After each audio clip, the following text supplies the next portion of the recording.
Nous marquons une halte dans cette édition pour recevoir Dr Aldieta Nassa Traorina, présidente de la CIL, la Commission de l'informatique et des libertés. Bonsoir. Bonsoir madame. Et bienvenue. Merci. Alors vous êtes là dans le cadre de la deuxième édition de la Journée nationale de la protection des données personnelles.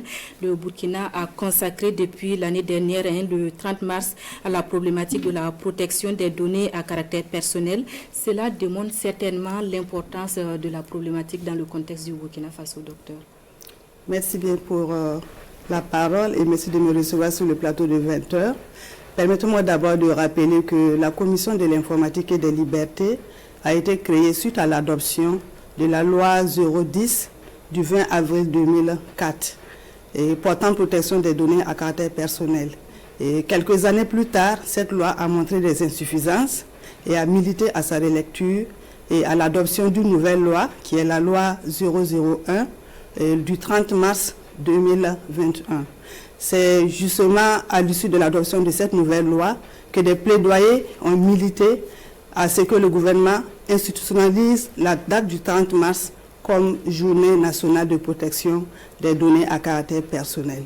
Donc l'idée c'est en fait de pouvoir promouvoir la culture de la protection des données à caractère personnel au sein de la population Burkina Faso. Alors cette deuxième édition se tient sous le sceau des enjeux et des perspectives de la protection des données personnelles dans un contexte de crise sécuritaire. Quelle corrélation entre protection des données personnelles et sécurité? Il faut noter qu'à l'instar d'autres pays de la sous-région du Sahel, le Burkina Faso fait face à une crise sécuritaire, à des conflits intergénérationnels, ce qui fait qu'on a imaginé qu'aujourd'hui, la crise sécuritaire étant dans le domaine de la protection des données à caractère personnel, la CIL se doit d'être très regardant sur la protection des citoyens, sur la manipulation de leurs données à caractère personnel. C'est ce qui a motivé le choix de ce thème qui cadre avec le contexte actuel de crise sécuritaire.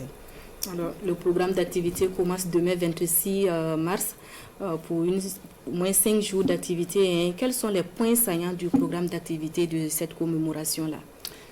Il faut noter d'abord que cette année, nous avons voulu innover avec la commémoration de cette journée en étalant une série d'activités sur 5 jours. Raison pour laquelle on démarre la date du 26 demain mardi avec la cérémonie d'ouverture officielle et une conférence publique. Et lors de cette conférence publique, 3 panels sont inscrits à l'ordre du jour. Et le premier panel qui porte sur le thème de la journée, un second panel qui va mettre le focus sur les technologies émergentes et la protection des données à caractère personnel, et un troisième panel qui fera l'état des lieux de l'inclusion de l'éducation numérique dans nos curricula de formation au Burkina Faso. Et le deuxième jour, qui est la journée de 27, le mercredi 27, il est prévu une session de sensibilisation au profit des gouverneurs, des autorités administratives déconcentrées du centre-est, centre-ouest, et également d'autres activités bien sûr, telles que le lancement d'un jeu concours, le hackathon. Et les jours suivants, la journée du jeudi et du vendredi, il est prévu des journées portes ouvertes pour permettre justement à la population de mieux découvrir la Commission de l'informatique et des libertés, ses attributions et ses missions.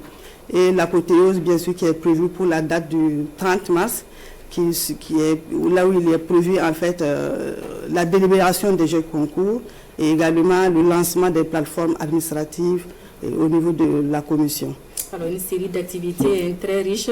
Alors, avec quelle attente, Madame la Présidente? L'attente ici pour nous, c'est d'abord de faire connaître l'institution, qui est la Commission de l'informatique et des libertés, ses missions et ses attributions. Également d'instaurer au sein de la population cette culture de protection des données à caractère personnel et aussi qui puisse contribuer à un vivre ensemble et à une cohésion sociale dans un contexte de crise sécuritaire. Donc pour nous, c'est vraiment susciter cet éveil de conscience en matière de protection des données à caractère personnel. Merci docteur pour toutes ces informations.